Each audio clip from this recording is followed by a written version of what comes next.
परम पूज्य स्वामी महाराज, हमारी संस्था के प्रमुख संस्थाध्यक्ष पूज्य हुजूर महाराज, आज के सत्संग समारोह में भाग ले रहे सभी सम्मानित सत्संग संघ के भाई बहनों, प्यारे बच्चों, ये वार्षिक भंडारे का कार्यक्रम 20 से 24 दिसंबर 2023 पूज्य दादा गुरुजी महाराज की यादगार में प्रतिवर्ष की भांति इस वर्ष भी संपन्न हो रहा है। आज इसका चौथा दिन 23 दिसंबर, कल इसका विधि विधान से समापन होगा। प्रेमी भाई बहनों, महापुरुषों की सत्सिद्धाएं, उनके लौकिक पारलौकिक कल्याणकारी सत्संग संदेश हम मानव जाति के लिए सदैव प्रेरणा के स्रोत रहे हैं। हर युग में, हर काल टाइम पीरियड में ये प्रासंगिक होते हैं। सभ्यताएं बदल जाती हैं, समाज बदल जाता है, संस्कृति और भाषा बदल जाती है, नेशंस, देश और राष्ट्र बदल जाते हैं, मानव के आचार विचार बोली भाषा बदल जाते हैं, लेकिन संतों महापुरुषों के स्पिरिचुअल से आध्यात्मिक सत्संग संदेश ये शाश्वत और सनातन होते हैं। जैसे संसार में कितनों परिवर्तन हो जाए, लेकिन सूरज अपने नीति नियम को नहीं बदल सकती। हम आप सूरज के कितनों नाम रख दें, उसका सूरज पर कोई प्रभाव नहीं पड़ सकता। सूरज का काम है सबको लाइट, रोशनी, प्रकाश देना। इसी तरह से संत महापुरुषों का साइंस ऑफ सोल, आध्यात्मिक चेतन पराविद्या का ज्ञान ये शाश्वत और सनातन होता है। सनातन धर्म, सनातन ज्ञान और बोध, इस पर सारे मनुष्यों का बराबर बराबर अधिकार होता है। ये सबके लिए साझे का होता है। अब इसको तो हम आप बहुत दूर छोड़ आए। जब धरती पर मानव जाति ने जन्म लिया, जब यहाँ केवल मनुष्य रूप में औरत और मर्द दो जातियों का बंटवारा था, न कोई देश बना था, न कोई धर्म था, न कोई जाति थी। उस समय मनुष्यों का एक ही धर्म सनातन था। सनातन धर्म का मतलब होता है एक, एक ही धर्म है। उस समय संसार में कोई भी मनुष्य मांस नहीं खाता था, कोई शराब नहीं पीता था। इसको आदिकाल सतयुग कहा जाता है। एक तो सतयुग क्रम से सतयुग, त्रेता, द्वापर, कलयुग, लेकिन आदि सतयुग जब ये युगों का टाइम पीरियड डिस्ट्रीब्यूशन बंटवारा नहीं हुआ था,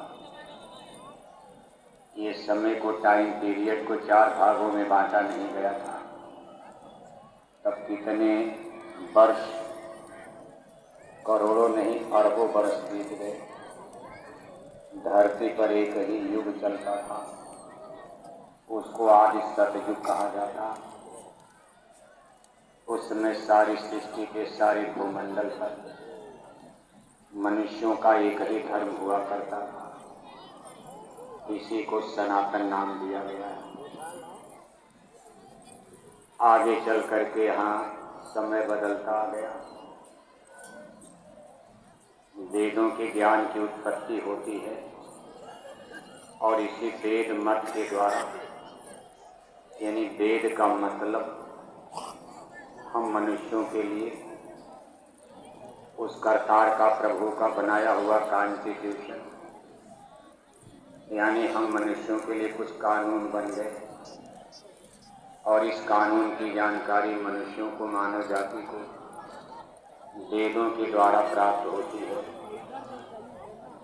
शुरू में ये वेद अनरिटन, अलिखित थे, इन्हें सब कोई कागज कलम स्याही नहीं, लोगों के दिमाग में, ब्रेन में ही वेदों का ज्ञान। उस समय लोगों की बुद्धि इतनी तेज थी, कागज कलम स्याही की जरूरत ही नहीं, इसलिए बहुत दिन तक धरती पर इसी तरह चलता रहा। न कोई किताब है, न कोई कॉपी है, न कोई कलम है। एक पीढ़ी से दूसरी पीढ़ी में ये ज्ञान, इस सृष्टि का आदि ज्ञान वेदों के द्वारा, और ये सबसे पहले जिस पुरुष को प्राप्त हुआ है उनको आदि ब्रह्मा कहा जाता है। वेद मिले ब्रह्मा को आई, देख वेद ब्रह्मा हर्षण। अब ब्रह्मा को, भगवान ब्रह्मा को तो स्वर्ग वैकुंठ में, उनका तो बहुत ऊंचा देश, बड़ी ऊंची सृष्टि, सुंदर देश। अब ये व्याध मनुष्यों के बीच में वेद का ज्ञान उतर रहा और हमारे धर्म ग्रंथ जानकारी दे रहे हैं। गुरु महाराज भी अपने सत्संग में कभी कभी सुनाते थे कि वेद मिले ब्रह्मा को आई, देख वेद ब्रह्मा हर्षण। एक ऐसा भी टाइम पीरियड आया जब अष्टांगी देवी, आदि शक्ति जगत जननी माता दुर्गा ने अपने स्वामी निरंजन प्रभु के आदेश से अपने तीनों पुत्रों को मृत्यु लोक में जन्म लेने का आदेश दिया। यानी हम मनुष्यों के झुंड में, हम मनुष्यों के बीच में ये तीनों देव पुरुष मनुष्य रूप धारण करके जन्म लेते हैं और इनको यहाँ तपस्या करने का आदेश मिलता। 10,000 वर्ष तक, 10,000 वर्ष तक इन तीनों देव पुरुषों ने समाधि लगाई, लेकिन इसमें से 2 लोग असफल हो जाते हैं। भगवान विष्णु और शंकर को कुछ नहीं मिला, लेकिन भगवान ब्रह्मा को दिखाई तो नहीं दिया, लेकिन उनको आवाज सुनाई पड़ी। इस आवाज को ब्रह्मवाणी, वेदवाणी कहा जाता। यही वेदों का सर्वप्रथम ज्ञान था जो इस मनुष्य शरीर में रहते ही भगवान ब्रह्मा ने सुना और ऊपर से आवाज आई, भाई इस ज्ञान को प्राप्त करो। ये हम मनुष्यों के लिए कानून, कॉन्स्टिट्यूशन बना रहे हैं। अब सृष्टि का कर्म आगे बढ़ेगा, लेकिन इसके क्रम में अब इनको हर तरह की आज़ादी नहीं रहेगी। हम इनको कर्म बंधन में बांधना चाहते हैं। इन्हीं के लिए हम कुछ कानून कायदा बना रहे, जो हमारे कानून को तोड़ेगा उसको सजा दी जाएगी, जो कानून का पालन करेगा सुख मिलेगा, जो कानून का उल्लंघन करेगा दुख में पड़ेगा। इस तरह से इसलिए अब भगवान ब्रह्मा इस ज्ञान को पाकर खुश होते और इन्होंने सबसे पहले मनुष्यों के बीच में प्रथम पाठशाला की स्थापना की। इसलिए संसार में आदि गुरु भगवान ब्रह्मा को कहा जाता। अभी मृत्यु लोक में गुरु चेला की व्यवस्था नहीं थी। यहाँ कोई स्कूल नहीं था, कोई कॉलेज नहीं था, कोई टीचर, ट्यूटर, मास्टर नहीं था। धर्म ग्रंथ कहते हैं कि सतयुग सब योगी विज्ञान, कर हर ध्यान तरंग हो कान। अपने आप में सब ज्ञानी पुरुष, औरत, मर्द, बच्चे, बच्ची, सबकी दिल दृष्टि खुली हुई थी, सब अंतर दृष्टि वाले थे। जैसे सब लोग अंग्रेजी जान गए, अंग्रेजी के मास्टर की क्या जरूरत। मान लो सब अंग्रेजी के विद्वान हो गए, अंग्रेजी के स्कूल की जरूरत ही क्या है। यानी शुरू में सब लोग ज्ञानी हैं, विज्ञानी हैं, इसलिए यहाँ कोई गुरु की, गुरुकुल की, मास्टर की ये वो। लेकिन भगवान ब्रह्मा से अब देखो गुरुकुल परंपरा प्रारंभ होती है। भगवान ब्रह्मा ने कुछ मनुष्यों को बुलाया और ये वेदों का प्रथम ज्ञान उनको दिया। जिनको भगवान ब्रह्मा ने वेदों का प्रथम ज्ञान दिया, यही लोग आगे चलकर ब्रह्मर्षि कहलाए, जिसमें आप ब्रह्मकुल की स्थापना मानते हो। लोग कहते भाई भगवान ब्रह्मा के मुख से ब्राह्मण पैदा हो गए, मुख से नहीं, मुख से तो ज्ञान मिला, और भगवान ब्रह्मा के मुख से जो ज्ञान मिला, अब ये ज्ञान जिन लोगों को मिल गया, जिन मनुष्यों को, उनको ब्रह्म ज्ञानी कहा जाने लगा। आगे चल कर के इनको ब्राह्मण, अब आज वाले ब्राह्मण नहीं, डीएनए हो सकता, उनकी आनुवंशिकता हो सकती, उनके ऋषि मुनि पूर्वजों के खून आज उनकी धमनियों में बहते हैं। लेकिन कुल मिलाकर के आचरण की शुद्धता पर ये बहुत ऊंचा वेदों का ज्ञान था। फिर उसी भगवान ब्रह्मा ने, अब देखो धरती पर राज व्यवस्था, क्योंकि रजोगुण की उत्पत्ति हो रही है, रजोगुण से राज व्यवस्था, नेशंस यानी राष्ट्रों की रचना होने वाली है। अब यहाँ ज्ञानी भी बने, ज्ञानी गुरु बनेंगे, चेला बने, डिवाइडेशन हो रहा। ये बंटवारा कितना तिकड़मी हो गया, झगड़े की झंझट की जो यही बुनियाद पड़ गया। कोई गुरु बन जाएगा, कोई चेला बन जाएगा। फिर भगवान ब्रह्मा ने रजोगुण कुछ लोगों को प्रशिक्षित कर दिया। लोग कहते भाई भगवान ब्रह्मा की भुजाओं से क्षत्रिय राजपूत पैदा हो गए। अब भुजा से मतलब, अब उन्होंने उनकी भुजाओं की ट्रेनिंग दिया, ज्ञान दिया, जिनको बाहुबल मिला अब वो राजा बन जाएंगे, जिनको क्षत्रिय धर्म का ज्ञान नहीं मिला वो प्रजा बन जाएंगे। फिर आगे जब लोगों को अन्न की, जल की, भोजन की जरूरत पड़ेगी तो बिजनेस, व्यापार, खेती, दुकानदार सब भी करना पड़ेगा। शुरू में जरूरत नहीं थी, शुरू में न पानी की जरूरत, शुरू में न सब्जी, अनाज, फल फूल की जरूरत, दूध, मेवा, मिष्ठान की कोई जरूरत नहीं। शुरू में जिस मानव ने जन्म लिया उसमें शरीर का काम हवा से चल जाता था। जैसे जब ये आत्माएं अंडी लोक में थी, लिंग लोक में, स्वर्ग वैकुंठ में, 17 तत्वों की शरीर में, तब इनका गंध से बस नाक से गंध सूख लिया, पेट भर गया, वहाँ कोई खेती, दुकान, दफ्तर नहीं होता। ऐसे शुरू में जब इनको अंडी लोक से मृत्यु लोक में उतारा गया मनुष्य शरीर में, उस समय प्राण हड्डियों में रहा करते थे, उसमें भोजन की, पानी की आवश्यकता नहीं, यानी हवा से ही काम कर, बड़ा कर्मशः है। जैसे सचखंड सतलोक में शब्द का भोजन, उसके नीचे जो ब्रह्मांडी रचना हुई है भंवर गुफा के नीचे, वहां तक प्रकाश का भोजन, अंडी लोक में, अंडी सृष्टि में गंध का भोजन, सुगंध, और जब शुरू में मनुष्य शरीर में आए तो हवा से काम चलता है।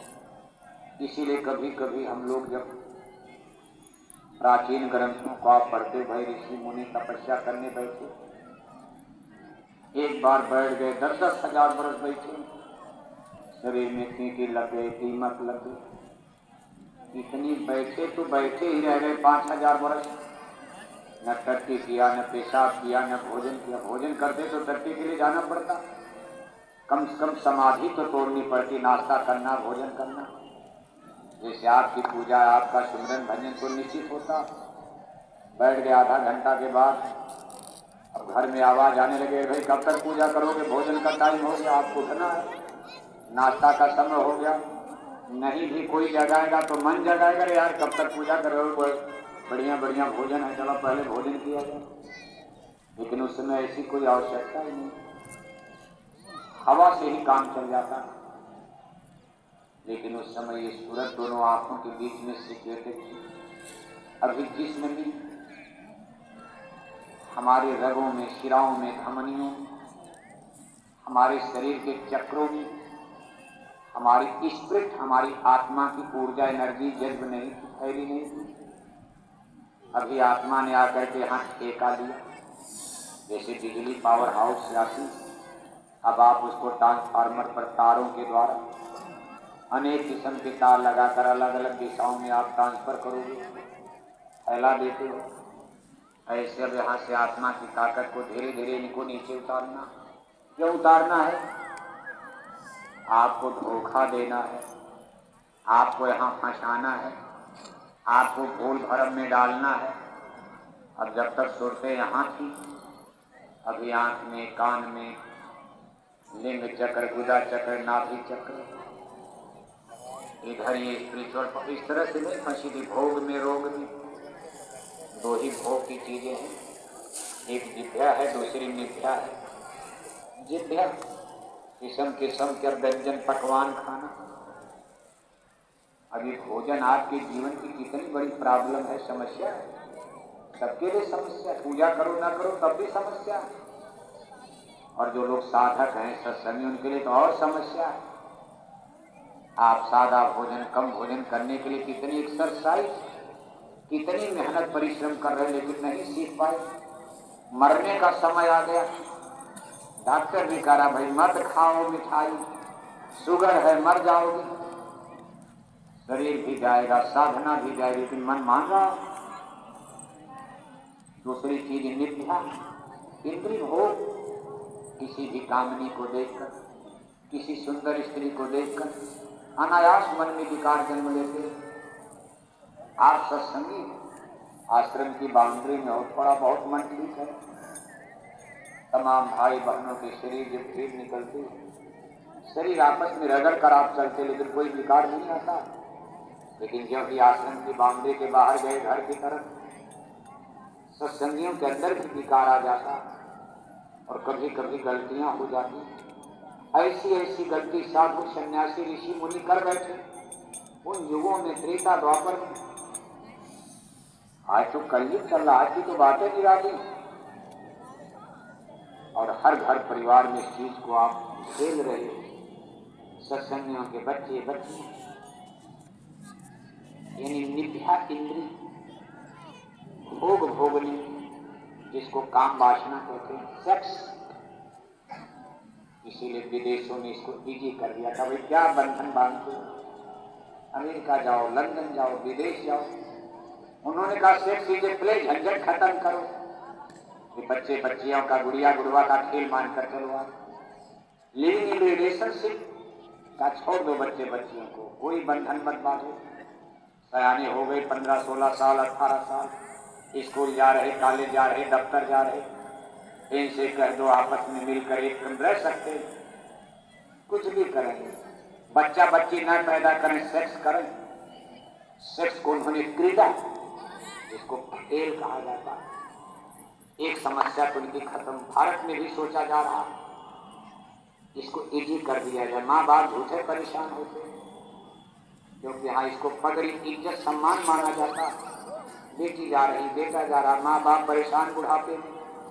बेटा बेटी को कोई चिंता नहीं, पढ़े लिखे इंटेलेक्चुअल समाज में, वैज्ञानिक, बौद्धिक, यूनिवर्सिटी कॉलेज में कोई क्या रखवाली करेगा। 2000 किलोमीटर दूर बेटियां यूनिवर्सिटी कॉलेज में चली गई, माँ बाप के चोरी चोरी 11-11 बजे रात तक वहां के बड़े बड़े होटल वार क्लब में नंगा नाच नाच रही, किसी के हाथ में हाथ डालकर, आधी आधी रात तक दारू शराब पीकर। बेंगलोर, हैदराबाद, चेन्नई, मुंबई, दिल्ली, भारत के बड़े बड़े महानगर शहरों में इंजीनियर, डॉक्टर की डिग्री लेने बेटियां जा रही। और वहां का कल्चर, वहां की सिस्टम कैसा बना दिया, क्या करेगा कोई। बेटी आपसे 2000 किलोमीटर दूर है, क्या करोगे आप। भारत के कल्चर में 18 साल, 15 साल, 16 साल, दिन में भी बेटी घर के बाहर जा रही, तो माता पिता उसके ऊपर पहरादारी, चौकीदारी करते थे। देखो भाई, ये अकेले रोज कहाँ जाती, किससे बात करती, दोपहर में अकेले कहाँ जा रही, जरा पता लगाओ। आज बेटी 2000 किलोमीटर दूर बंगलौर है, हैदराबाद, चेन्नई है, माँ बाप मथुरा में पड़े, को क्या पता। यूनिवर्सिटियों में शराब कहां से आ गई? इन बेटियों का दोष नहीं, सिस्टम का दोष है।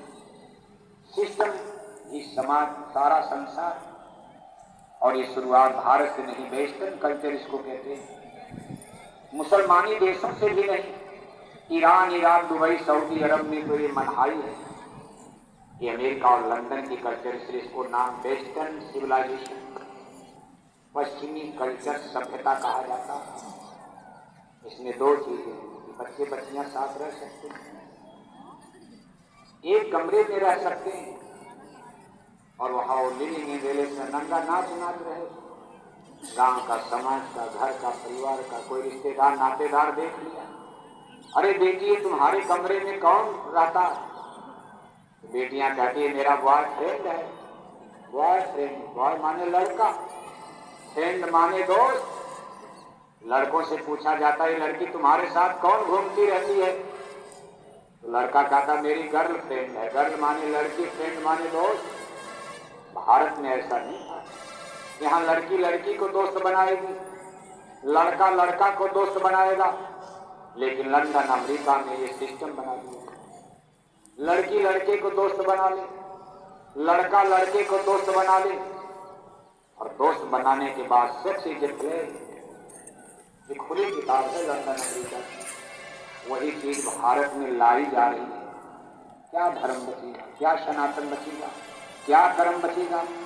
बेटियां शराब पीने लगेंगी, कभी भगवान राम राज का भारत में आएगा? बेटियां शराब पीने लगेंगी, कभी सनातन धर्म की स्थापना हो पाएगी? बेटियां शराब पीने लगेंगी, कभी रामायण गीता का मान सम्मान बचने वाला है? बेटियां शराब पीने लगेंगी, बूढ़े माँ बाप की इज्जत आबरू पगड़ी बचने वाली है? आपने समाज को किस दिशा में मोड़ दिया है?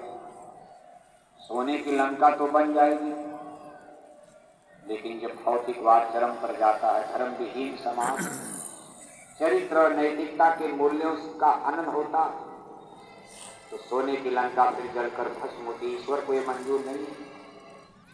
इसीलिए भगवान ने जब जब संसार में परिस्थिति आती, भारत भूमि पर जन्म लेते। अवतार तो बहुत आप मानते, लेकिन दो प्रमुख अवतार भगवान की, जहाँ अवतार को सीधे भगवान कहा गया, राम और कृष्ण दोनों भारत में पैदा हुए। ईसा मसीह साहब को ईसा नाम गॉड, ईश्वर का पुत्र ईसाई लोग कहते, सीधे गॉड भगवान नहीं कहते। पैगंबर मोहम्मद साहब को मुसलमान भाई खुदा का देवदूत, पैगंबर, नबी कहते हैं, सीधे भगवान नहीं कहते। लेकिन भारत में राम और कृष्ण को सीधे भगवान कहा जाता। वो यहाँ इसी समय जन्म लेते, अवतार लेते, उनकी शक्तियाँ स्पिरिचुअल पावर। इसलिए दुनिया, हम आप ये जरूर सोच रहे हैं कि हम लोग बहुत डेवलप कर गए। आज किसी से आप समझाते हो, बताते हो, आदमी यही कहेगा क्या बोरा बोरी पहनकर शाकाहारी शाकाहारी, आज आदमी का बनाया जहाज चंदा मामा पर जा रहा है। दुनिया खाने पीने में मस्त है, और आप लोग बोरा बोरी जाकेट पहनकर शाकाहार शाकाहार। मेडिकल साइंस, दुनिया के बड़े बड़े वैज्ञानिक, बायोलॉजिस्ट कह रहे मछली में विटामिन डी, अंडा में विटामिन सी है, और आप लोग चंद आदमी, थोड़ी सी भीड़ तो यहाँ नजर आ रही, लेकिन गांव में आप जीरो हो। एक जगह इकट्ठे हो गए तो आप सोचते बड़ी भीड़ आ गई, पागल हो जाते हैं। लेकिन जब ये पूरे हिंदुस्तान में भीड़ यहाँ से बढ़ती है, गांव में जाते हो तब आपकी संख्या गांव में जीरो है, 1% भी नहीं है। आपकी नक्कार खाने की आवाज गांव में, जिले में कोई सुनने को तैयार है? बेटे बेटियां सुनने को तैयार नहीं। जो आप के ही बच्चे बच्चियां यूनिवर्सिटी कॉलेज में पढ़ रहे, वो भी कहते हैं दादा आप क्या पागल बनकर घूमते रहते हो, दुनिया कहां से कहां पहुंच गई, और आप बोरा बोरी जाकेट पहन करके जीवन बर्बाद कर रहे हो। कभी ये संभव नहीं है, क्योंकि आज संसार सही भी हो कहते, इसमें गप भी नहीं है।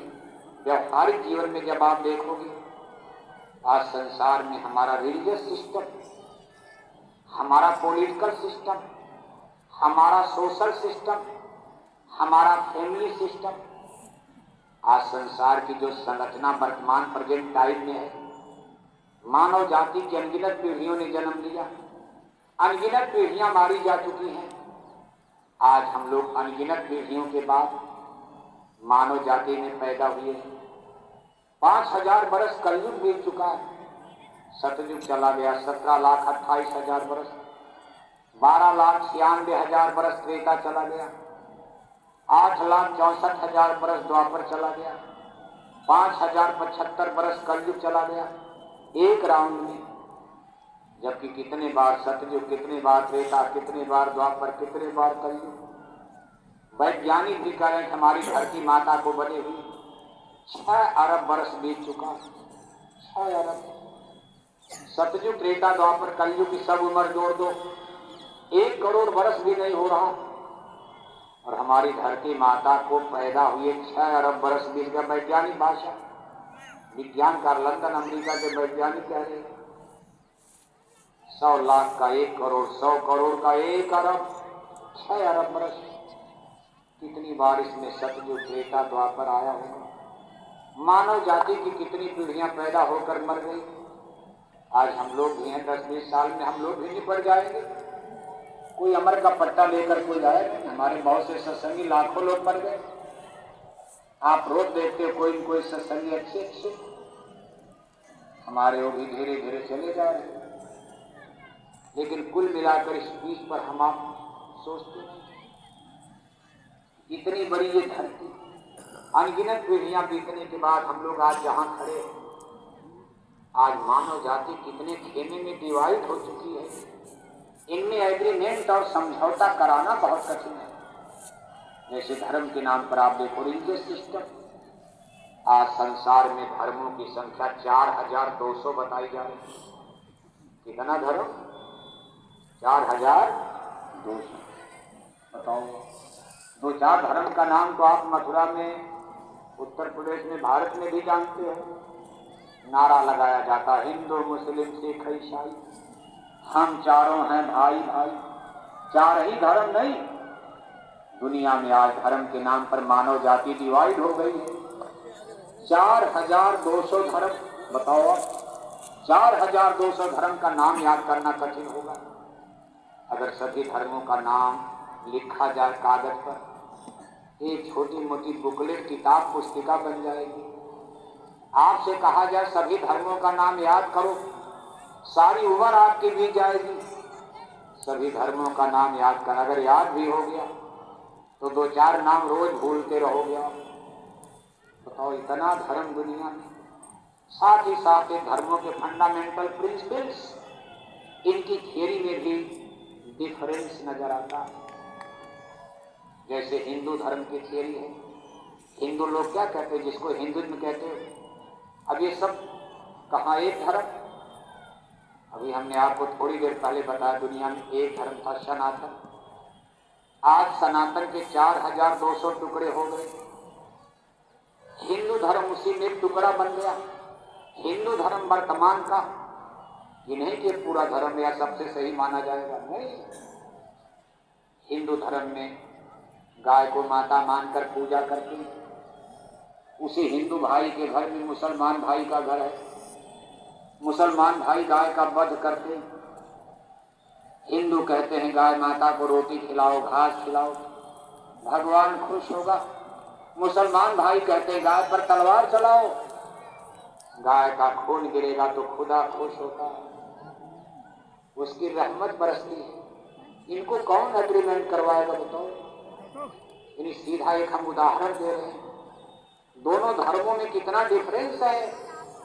वो गाय को रोटी खिलाकर भगवान को खुश करना चाहते हैं, और मुसलमान भाई कहते गाय को मारो, गाय मारो, ईद मुबारक, बकरी मारो, बकरीद मुबारक।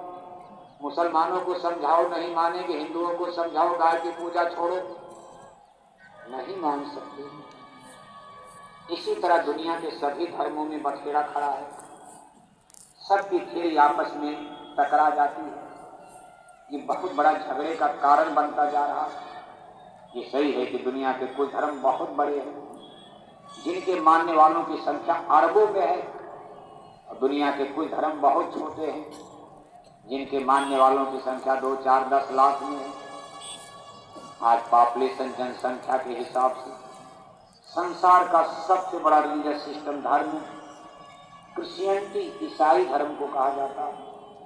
आज संसार की सुपर पावर्स, संसार की बड़ी बड़ी महाशक्ति, जिनके पास ढेर सारे परमाणु बम, न्यूक्लियर वेपन्स हैं, परमाणु बम, ये सब ईसाई धर्म को सपोर्ट करते। जैसे संसार की सबसे बड़ी सुपर पावर संयुक्त राज्य America, Britain, France, Italy, Germany, Holland, Poland, Europe के सभी देश, जो भी 32-34 देश यूरोप महाद्वीप में, अफ्रीका में करीब आधा देश, पूरा अमेरिका महाद्वीप, ऑस्ट्रेलिया महाद्वीप, और अब तो रूस भी उसी तरफ मुड़ गया। रूस ने एक नई कल्चर जिसको कम्युनिज्म कहा जाता, साम्यवादी व्यवस्था का, भाई हम धर्म नहीं मानेंगे, गाड़ी नहीं, सोचा इसी रास्ते पर चलकर शांति आ जाएगी, संपन्नता, हम दुनिया में सबसे बड़े बन जाएंगे।